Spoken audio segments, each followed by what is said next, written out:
কাশ্মীর নিয়ে ভারত ও পাকিস্তানের উত্তেজনার শেকড় প্রায় ৮ দশক পেছনের। ১৯৪৭ সালে ব্রিটিশ ভারতে বিভক্ত হওয়ার সময় রাজ্যগুলোর সামনে একটি সিদ্ধান্ত ছিল, ভারতের সঙ্গে থাকবে না পাকিস্তানের। সে সময় হিমালয়ের কোলে অবস্থিত মুসলিম সংখ্যাগরিষ্ঠ কাশ্মীরের শাসক ছিলেন হিন্দু রাজা হরি সিং। তিনি প্রথমে নিরপেক্ষ থাকার চেষ্টা করেন, কিন্তু সেই সময় পাকিস্তানের পক্ষ থেকে পাঠানো সশস্ত্র নৃগোষ্ঠী কাশ্মীর আক্রমণ করলে পরিস্থিতি দ্রুত ঘোলাটে হয়ে ওঠে। পরিস্থিতি সামাল দিতে হরি সিং ভারতের সঙ্গে অধিগ্রহণ চুক্তি স্বাক্ষর করেন, যার মাধ্যমে ভারত কাশ্মীরের প্রতিরক্ষা, পররাষ্ট্র ও যোগাযোগ ব্যবস্থার দায়িত্ব নেয়।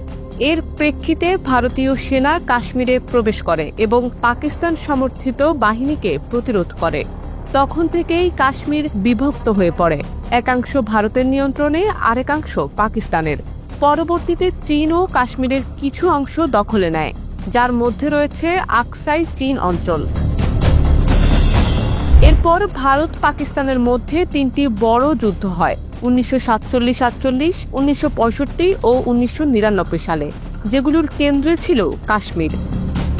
১৯৭২ সালে সিমলা চুক্তি স্বাক্ষরের মাধ্যমে দুই দেশ নিয়ন্ত্রণ রেখাকে স্বীকৃতি দেয় এবং দ্বিপক্ষীয় আলোচনার মাধ্যমে সমস্যার সমাধানের অঙ্গীকার করে।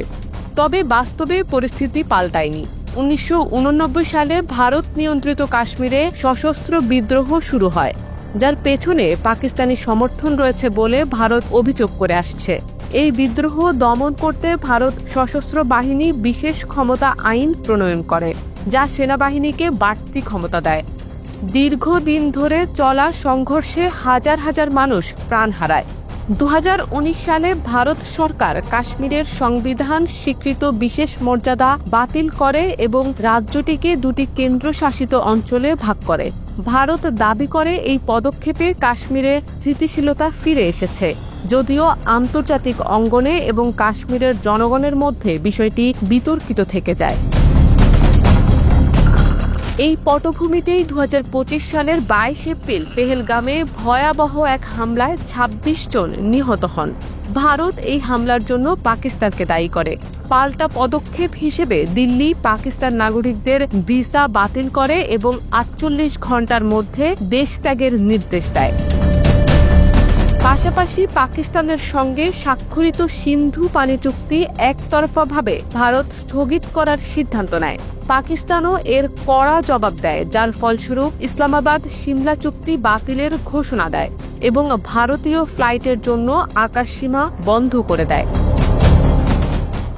এই ঘটনাগুলো জানান দেয় কাশ্মীর কেবল ভৌগোলিক বিবাদ নয়, এটি ইতিহাস, রাজনীতি, ধর্মীয় আবেগ ও আন্তর্জাতিক সম্পর্কের এক গভীর সংকট, যার কোনো সহজ সমাধান নেই। উল্টো চলমান হামলার ঘটনা এই সম্পর্ক যেন আরও জটিল করে তুলেছে।